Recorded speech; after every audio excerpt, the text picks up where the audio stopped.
त्वमेव वन्दनान् स्नानमूर्तये नमः। एतस्नान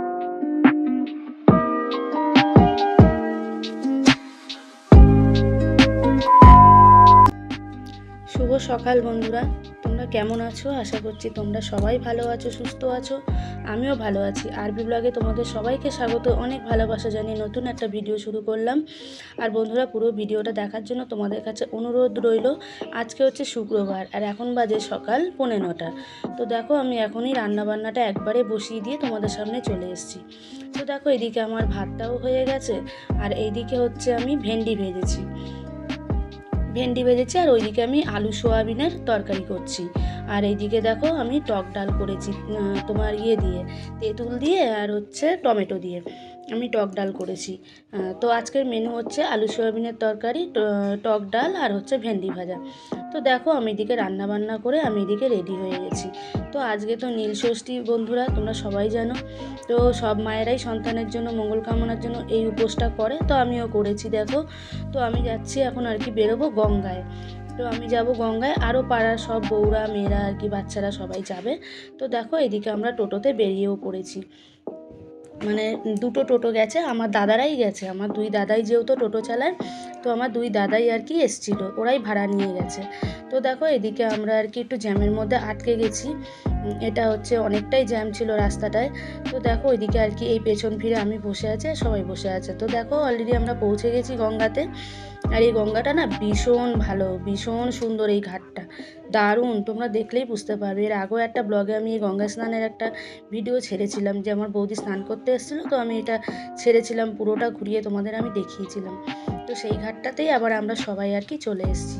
দুটো গাড়ি পুরো প্যাকড আপ, একদম পুরো ভর্তি মানুষ। এই দুটো গাড়িতে যজন ধরেছে সে কজনই আমরা এসেছি। তো ওর মধ্যে আর কি একটু মগ নিয়ে নিয়েছিলাম, শ্যাম্পু কন্ডিশনার এগুলো সব নিয়ে নিয়েছিলাম, যেহেতু আমি মাথায় একটু শ্যাম্পু করব। আর যেহেতু ডুব দিয়ে তো সম্ভব না, ওই জন্য একটা মগ নিয়ে নিয়েছিলাম। তো দেখো, ওইদিকে আমি আর কি মাথা ঘষছি। আর শুধু ভিড়টা দেখো, কত পরিমাণে ভিড়। আর এখন না জলটা অনেকটাই কমে গেছিলো, মানে অতটা নিচে জল আর কি থাকে না। এর আগে একদিন যখন আমি এসেছিলাম, জলটা অনেকটাই নিচুতে নেমে গেছে। তো দেখো, ওইদিকে আমি মাথায় শ্যাম্পু করছি। আর ওইদিকে দেখো, সব বাচ্চাদেরকে আমাদের আর কি সঙ্গে যারা এসে তাদের চান টান করাচ্ছে বাচ্চাদের। তো আমার মেয়ে আর আমি ওই দেখো আমরা যাচ্ছি আর কি একটু দূরের দিকে। আর আমার মেয়ে তো ভয় পাচ্ছে, আবার এদিকে বলছে নামবো। এদিকে বলছি তাহলে নামিস না, আবার এদিকে বলছে না যাব। তো ওই দেখো, আমার এক দিদি আর কি, সে আর কি বলছে যে নাম, কিচ্ছু হবে না। তো ওইদিকে দেখো, আমি আরও একটু জলের মধ্যে ডুবে আছি। মানে এত ঠান্ডা জলটা, কি বলবো বন্ধুরা। এত রোদে গরমের মধ্যে এসছি, তো যদিও আমাদের রোদটা লাগেনি, যেহেতু আমরা টোটোতেই এসছিলাম, তো ওই জন্য আর কি অতটা রোদ কষ্ট হয়নি। একদম ডাইরেক্ট আমাদের ঘাটের সামনে নামিয়ে দিয়েছিল। তো দেখো, আমি স্নান টান করে এখানে একটু ধূপকাঠি আর মোমবাতিটা জ্বালাতে এসেছিলাম, কিন্তু এত হাওয়া দিচ্ছে যে মোমবাতিটা জ্বালানো সম্ভবই হলো না, এত পরিমাণে মানে হাওয়া দিচ্ছে। দেখো, যে মোমবাতি জ্বালিয়েছে পুরো গোটাই রয়ে গেছে, মানে একটু পড়েনি। তো এত হাওয়া থেকে আর মোমবাতি থাকে বলো। তো ওই জন্য আর কি আমি আর আমার দেশলাইটাও না একদম মানে ভিজে ভিজে গেছিলো, খুব অসুবিধা হচ্ছিল জ্বালাতে।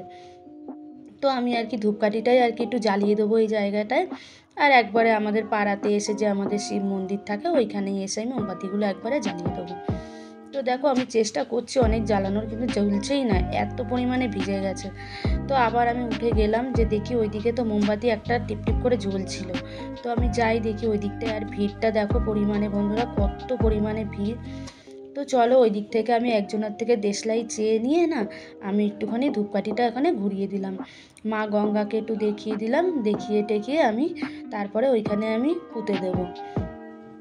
তো চলো, ওইদিকে আমি ধূপকাঠিটা আমি দিয়েও দিলাম। আর আরেকটা কথা বন্ধুরা, সব সন্তান যারা আমাদের আর কি যত সন্তান আছে, সবাই ভালো থাকুক, সুস্থ থাকুক, সব বিপদ থেকে ভোলে বাবা রক্ষা করুক, এটাই আমি বলবো। মানুষের মতো মানুষ হোক। তো যাই হোক, দেখো ওইদিকে আমার স্নান টান হয়েও গেছে। আর হয়ে গিয়ে ওই দেখো, আমি 1 ড্রাম জলও নিয়ে নিয়েছি। আর ওই দেখো চারিদিকে কত মন্দির। আর আমরা না জামা কাপড় চেঞ্জ করিনি বন্ধুরা, আমরা যে কজন গেছিলাম আর কি, কেউ আমরা জামা কাপড় চেঞ্জ করিনি, পুরো একবারেই পরে একবারেই চলে এসেছি। কেন বলো তো, ওইখানে না বাথরুম যদিও ছিল, কিন্তু তাও আমরা কেউ যাইনি, অনেকটাই একটু ওই সাইডটাই ছিল। তো ওই জন্য দরকার নেই আবার চেঞ্জ করবো, এত ভিড়ভাড়টা কেমন যেন একটু লাগছিল। তো ওই জন্য আর কি চেঞ্জ না করে চলে এসেছি। তো দেখো আমার বড় মেয়ে আবার একটু আইসক্রিম খেয়ে নিল। তো আমরা বাড়ি চলে এসে দেখো আমার একটু ফল টলগুলো ধোয়ার ছিল, তখন তো আর কলে জল পাবো না, আমার ঘরের ঠাকুরকেও দিতে হবে। তো ওই জন্য আর কি আমি পুকুরে চলে এসেছি আর কি। এসে দেখো আমি একটু ফল টলগুলো ধুয়ে নেব আর একটু ঠাকুরের বাসনগুলোও ধুয়ে নেব। তো দেখো আমি ধুয়ে টুয়ে নিয়ে আমি চলে এসেছি। আর ওই দেখো আমটা দেখছো, তো আরও দুটো আম আর কি আমার বর এনে দিয়েছে পরে আর কি একজনের গাছ থেকে। তো যাই হোক দেখো এদিকে আমি একটু ঘরের ঠাকুরকে পুজোটা দিয়ে দিই, কেন আমি তো যাওয়ার আগে পুজো দিয়ে যাইনি, তো ভেবেছিলাম একবারে গঙ্গা থেকে স্নান করে এসেই আমি পুজোটা দেব। তো দেখো একবারে স্নান টান করে এসেই আমি কিন্তু ঘরের ঠাকুরকে পুজোটা দিয়ে দিলাম। তো চলো আমি ঘরের ঠাকুরকে একটু পুজোটা দিয়ে দিই, দিয়ে তারপরে যাব আমাদের পাশেই তো শিব মন্দির আছে আর কি।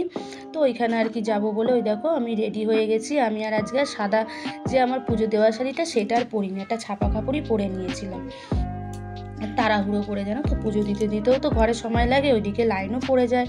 তো ওই জন্য আর কি যেরকম আর কি একটা হাতের কাছে ছাপা শাড়ি ছিল ধোয়া, তো সেটাই আর কি পরে নিই। ওই দেখো আমরা সব পাড়ার বউরা আর কি যাচ্ছি পুজো দিতে। তো দেখো এদিকে বজরংবলীর মন্দির যেতে আগে পরে, তারপরে ওই দেখো ভেতর দিয়ে পার্ক দিয়ে ঢুকেই তারপরে শিব মন্দিরটা পড়ে। তো দেখো পার্কটা কত সুন্দর লাগছে দেখতে।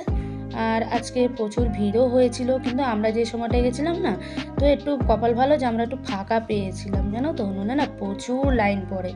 তো যাই হোক যাওয়ার পরে না একটু অনেকটাই ফাঁকা পেয়ে গেছি, মানে একটা পার্ট হওয়ার পর আমরা আবার দ্বিতীয়টাই দিয়েছিলাম। তো চলো যাই মন্দিরে ঢুকি, গিয়ে একটু জল টল দিই বাবাকে। তো ওইদিকে দেখো আবার কিন্তু যেতে যেতে ওখানে কিন্তু একটা সারও পড়ে জানো। আর এইদিকে দেখো সব বাচ্চাদের আর কি খেলনা টেলনার সব দোলনা টোলনাগুলো রয়েছে আর কি পাশেই। আর ওই ওপরে দেখছো অন্নপূর্ণা মন্দির। আর এই দেখো এটা হচ্ছে সার বাবাজি বসে আছে। সার বাবাজিকেও জল ঢালবো, এসে আগে দিয়ে আসি মণ্ডপে তারপরে। আর ওই দিকে দেখছো একটা পুরনো শিবলিঙ্গ, এটাই কিন্তু ফার্স্ট আর কি ছিল। তো চলো আমরা ভেতরে ঢুকে গেলাম। আর ভেতরটা যেহেতু মার্বেল দিয়ে সাজানো, প্রচুর ঠান্ডা ছিল। সুগন্ধিম পুষ্টিবর্ধনম উর্বারু গমেব বন্দনান মৃত্যুর্মুক্ষ্য নমামৃতা এষ স্নানীয় জলম পশুপতে যজমানমূর্তয়ে নমঃ এষ স্নান। আর এই মন্দিরটা না এই ভোলে বাবার যে মন্দির বলো আর যে কোনো সাইডে যে মন্দিরগুলোই আর কি আছে, বজরংবলী মন্দির যেগুলোই আর কি আছে, সব কিন্তু বহুত জাগ্রত, জানো তো বন্ধুরা, এটা কিন্তু বহুত বছর পুরনো। তো দেখো ওইদিকে আর কি সবাই আমরা আর কি একটু ফুল টুল মালা টালা আর কি দিয়ে দিচ্ছি আর কি ঠাকুরকে, সন্দেশ বাতাসা এগুলো আর কি দিয়ে তারপর আবার একটু মন্ত্র বলে নিলাম আর কি। আর খুব সুন্দর এখানে পুজোর সিস্টেমটা, জানো তো ব্রাহ্মণ বেশ ভালো করে সুন্দর করে আমাদের আর কি পুজোটা আর কি দেওয়ায়, অঞ্জলি টঞ্জলিগুলো দেওয়ায়। তো দেখো ওইদিকে আর কি সমস্ত জল টল ঢালার, ওই নিচে দেখছো বালতিটা পাতা আছে না, ওই বালতিটার মধ্যে চরণামৃত আর কি পড়ে। এখান থেকেই আর কি যার যতটা লাগে সে ততটা আর কি ঘটি করে নিয়ে চলে যায়। তো দেখো এইদিকে আমি একটু পুজোটা দিয়ে নিই।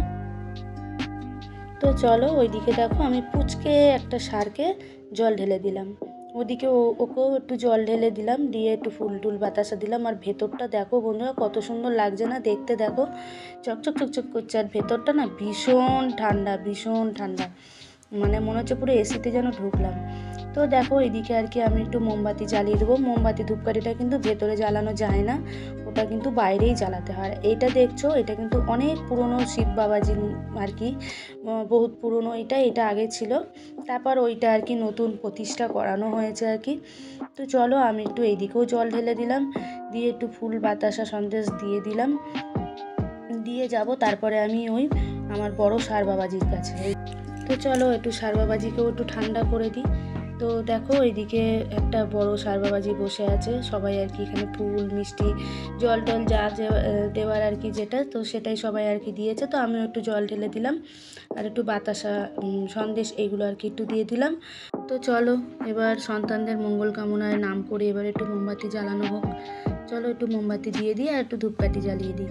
আর এই দুটো দেখছো তো, দুটো হচ্ছে আমার মেয়ের জন্য, মেয়েদের আর কি দুটো মোমবাতি, আর একটা যেটা ওটা আমার ভাইপোর। তো আমি 3টে মোমবাতি আর কি জ্বালিয়ে দেবো, আমার 2 মেয়ের নামে আর একটা আমার ভাইপোর নামে আর কি। কেন আমার বৌদির পাদা পড়ে গেছে, অসুবিধা, সে দিতে পারবে না, কিন্তু গায়ে উপোস আছে, ও উপোস রয়েছে, কিন্তু ও যেহেতু পারবে না তো ছুতে হাতে, তো ওই জন্য আর কি আমি জেলে দিলাম।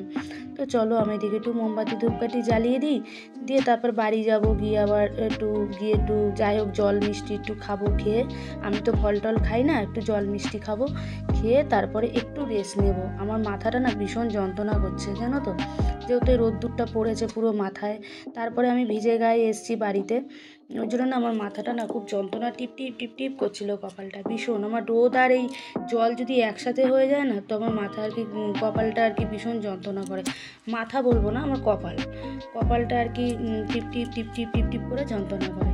তো ওইদিকে দেখো আমাদের পুজো টুজো দেওয়া হয়ে গেল, তো আমরা এবার বাড়ি ফিরে যাচ্ছি আর কি, গিয়ে একটু রেস্ট নিয়ে আবার সন্ধেবেলা আর কি ঠাকুরের ওখানে একটু মোমবাতি জ্বালাবো, ঘরের ঠাকুরের কাছে আর কি জ্বালাবো, তারপরে একটু ফল আছে সেইগুলো একটু কাটবো। তো চলো বাড়ি যাওয়া যাক, বাড়ি গিয়ে আবার পরে তোমাদের সঙ্গে দেখা হোক, চলো।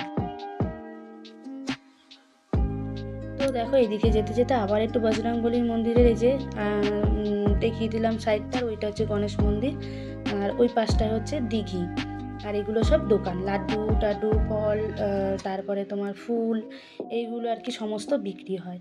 আর ওই দিকটা ফাঁকা জায়গাটা দেখছো, এখানে সব জিনিসপত্র নিয়ে বসে। তো একেবারে বন্ধুরা চলে এলাম সন্ধেবেলা।